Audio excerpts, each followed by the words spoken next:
Okay, I was recording this video from the initial part of it. I just exited half my position on the S&P 500. I'm going to change my stop. You can see my hard stop was at 30 lots. I exited 15, and what I'm going to do is my hard just wanted to adjust my hard stop. Now, in that video, I had explained the reasons for this long trade, and also as well, I'm also long NQ from 24.30. And since I had taken a full position in ES, and initial on the video again it explained, but what happened while I was recording the video, I needed to something went wrong with this. I need to stop it, and I couldn't. In other words, had to start the video all over again. So initially, my stop on, and I'm going to explain all this again because this is a brand new video again. Initially, my stop on NQ was around 19, around 23.98, 23.98.25, and I moved it up because NQ ran away nicely. I haven't taken any profits on NQ because it ran away nicely and gave me enough cushion. So the full position on NQ right now is 20, and I'm not planning to take contract any profits on that. On ES, I fumbled the entry a little bit and got in, chased the trade by about 3-4 ticks, which is a full point basically. So that's the reason why I took out 15 contracts as soon as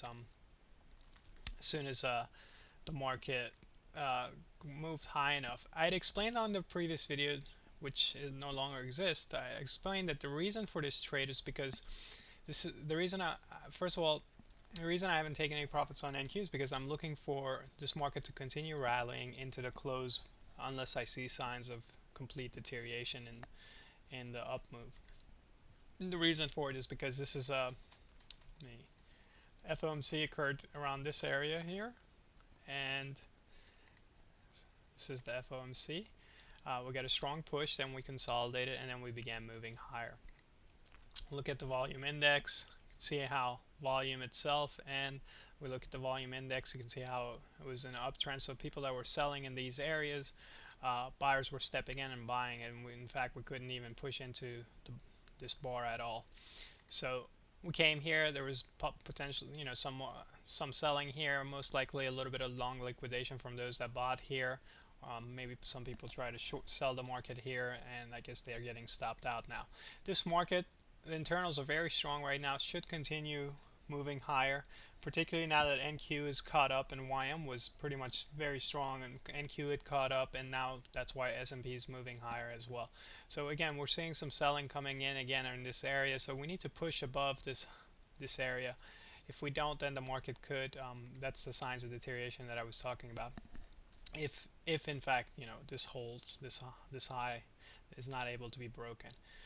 So it's still trade still looks very good. On FOMC days, there's a good potential for the market to follow through when a trending action occurs, and again, expectancy of magnitude in terms of profits always increased in terms once after the FOMC occurs. So that's the reason for still being long and why I'm taking positions in both of them. This is a really good example why I took positions in the ES and NQ. You can see how ES is, although in profit, in other words, the trade's in green, you can see how NQ is doing much better for me in terms of not necessarily tick value, but in terms of ticks gained. Because obviously NQ's tick value is much lower than ES. Now, in a situation like this, if I, it would have been nice if I had the position size was reversed. I was much larger in NQ and smaller on ES because NQ ran much larger, but I didn't foresee that possibility. And also, like I said, I should be a point higher in profits in ES, but I had to chase the trade. The reason I took the 15 contracts, half the position off, was merely for the reason of chasing the trade. In other words, fumbling the entry and getting in at a much later entry. So I covered half my position to make sure that to make the trade much easier in terms of management and reduce my risk a little bit. So we're looking for the market to continue rallying, but I'll keep a close eye on it just in case it deteriorates. And last thing I should say, this is a strategy from Apex Q. So Apex Q. So those of you who are using our strategies, you will know exactly what the reason for this long trade was.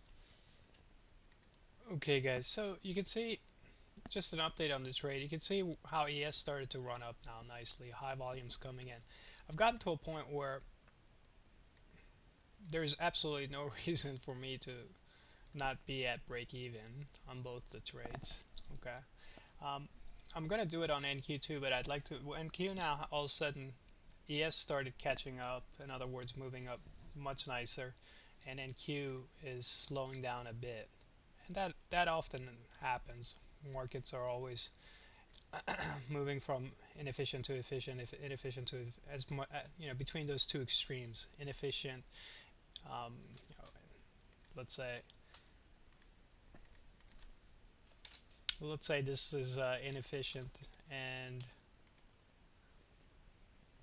there's so much volume coming in right now that platform's running a little slow. Let's say this is efficient market and this is an inefficient market. So these two extremes of markets are always somewhere in between these two, and trying to get as close as possible to, they'll move back and forth between them. And so because of that phenomena, I mean, that's the reason why you're getting, you'll see sometimes one instrument run up much faster than the other, and then they'll, particularly correlated instruments, they're some of the best indicators you can use. In other words, just watching another instrument that's highly correlated to your trading instrument.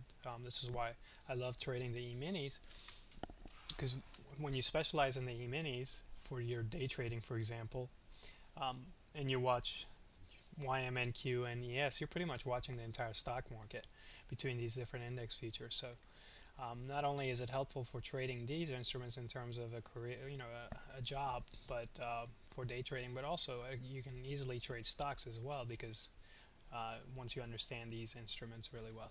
In any case, so ES got to a point where I've moved to break even. I'm not going to exit any of my positions right now. I mean, because this is NQ although, so I'm still going to hold on NQ because I want it to run up a little bit more before I think about taking, some profits off of that. And ES, I've already taken some profits off to make the trade much easier to manage when it was around down here. So I'm just going to sit on this. And as I mentioned earlier, uh, what I saw was that FOMC came in, we had this abrupt push up with a lot of volume and volatility, which is expected during FOMC. And then after that, I saw this consolidation. My indicators were bullish. My own longer term view of the markets were bullish, and based on what we did yesterday and today. So once I started seeing this consolidation, and then and I saw that the sellers were trying very hard for the market to push down, and market was not, ES was not pushing down, and QYM were not willing to break the bottom of this consolidation area. So that, when I see such strong effort being placed and the result is pretty much nothing, it's mute. It's a huge indicator for me that the market's going to rally. On top of that being that it's a FOMC, I know the magnitude is there, the magnitude potential, I should say, is there. So when you take a trade, I'm very comfortable letting it run because of the FOMC potential in magnitude. And so it's just a matter of combining all these things. It's not one little criteria. So the strategy itself is obviously a very nice kick butt strategy. So that gives us the perfect entry point to capture a price action like this. In any case, we'll pause this video and let this trade run again. As I said earlier, we'll let it run until we see deterioration. And just because my trade is up X amount of points right now, doesn't mean that that's how many points I'll capture, because market might correct a little bit and not be able to push back up to those highs. So I'm not really attached to this many X points that I have so far, because that's not yet been booked. So this is just a potential. But I believe the market should rally into the close. Tick trend, very, very bullish. Tick bias is getting more and more bullish. It's not extremely bullish, but it's getting more and more bullish. Volume breadth jumped up. You can see it was flatlining right at around 20, and now it's around 49.50. I'm looking at the internals. I can't show you my internal screen because there's information on there I can't show, but they're doing excellent as well. So I see absolutely no reason why to get out of this trade. In fact, this is a trade where you could potentially hold it as a swing trade as well if you wanted to.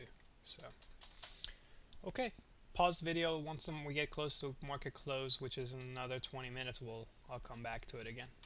Okay, so just to continue this video, and I'm gonna end it, but I'm not going to position on exit my position. And as you can see, the regular session trading hours has commenced, and we had a very strong rally. A lot of volume came in here, and then just a straight up, and then quickly retraced. So when that happens on me, as it did here, I mean, I saw this high volume bar come in here with a relatively large, not really large upper shadow, an inverted hammer, so to speak, come in there. So that if I wanted to exit my position quickly, and because when we get these extreme climbs like this, in other words, an extreme rally like that, market could turn just as extreme, but you never know. So it could just pull back just a tiny bit and then continue going higher. But generally speaking, when you get these straight parabolic type of moves, when they do pull back, the correction is not just a tiny bit. That being said, volatility didn't necessarily expand the way in a manner where I would say, oh wow, volatility has really expanded. I need to get out of this trade. And what I mean by that is, you'll often see on parabolic moves that quickly are retraced. Uh, in other words, we retrace it entirely. You'll see these bars like this widespread bar here. You'll see them almost right before the climax. They'll be really large, something like the open to close spread different body would be really large, like this trend line that I've drawn here. Uh, so what I ended up doing is I stuck to my plan because, as I said, this is a trade that you could even hold as a swing trade if you wanted to. It has a possibility of following through, so it's not guaranteed, but it has a possibility. So what I'm going to do is I waited. Obviously, I wasn't going to exit my trade here because everybody was selling, taking profit. So it would just be on this particular trade, it would not be wise on my part to sell into this. In other words, because I had profits on, I had profits, I didn't book them. So if I'm not going to book them, I'm going to wait for price to come back and test these highs again before I book them again. So in a parabolic state like this, you have two options. At some point you have to exit. You want to try to exit at the highs. So this bar here, these two bars here would have been, because this is really high volume on this bar and this was high volume as well. So that you either pull the trigger and get out of your trade there or take partial profits there, or you should not panic on a correction like this and then sell here. You either sell here or you bite your tongue, so to speak, and just wait for the push back up to test these highs and then sell into that. Or obviously the option of breaking these highs is on the table as well. So that's the ES trade, and I'm going to show you the overnight market. So this is where the regular trading hours commence. So what I'm doing here, as you can see, we're just consolidating, going sideways. I'm going to place a stop right here. This will be so if the market pulls below that, it'll take me out. In other words, I'm going to stay in the trade overnight, and if we test these highs again and break it successfully, then I'm going to stay with the trade. Otherwise, I'm going to exit my trade. So I'll just monitor it periodically overnight. And so this is the ES trade. You can see well, let me switch to the ES. So my stops there. Right now, I could take profits if I wanted to, but in actuality, that trade ran up all the way up to around almost 5Ks to around 1354. So it ran up all the way up there. That's the reason why right now you're looking at at least approximately half less in profit. So that's it just would be unwise for me to take profit on this particular trade. So I'm going to hold on to it, hold it overnight, or if I see us testing these highs again, then I can take some profits if we're not successful in breaking out of that high. Take a look at the NQ, and let me change this chart here as well. And similar to NQ, this low has been placed in there, so uh, we may consolidate. I've seen price consolidate like this all the way till right before the regular trading hours opens. In other words, the U.S. stock market opens again. So again, I'm around up here, but the market did go all the way up to uh, 412. So it went all the way up to around 36Ks, 3600, so around this area. So again, as you can see, this is considerably, we pulled back considerably, but I have my stop in there. So I'm just going to, obviously I'm not going to record this all the way into the next session. That's kind of difficult to do. So um, I'll end the video.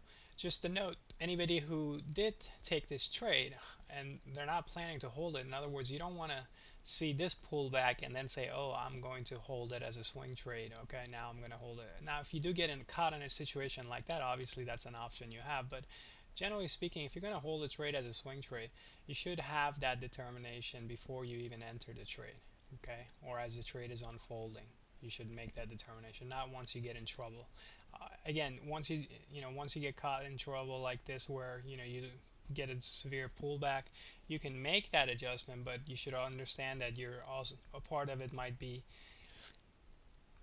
a part of that decision making process or motivation is could be because you feel like you lost some profits and you want to get back. If that's the only reason you're planning to hold it as a swing trade, then that's not a good enough reason. If that's your only motive, then you should just exit. In my opinion, you should just exit your trade because it's merely based on hope. There is no actual rhyme or reason to it. So that's that. Good luck, everybody.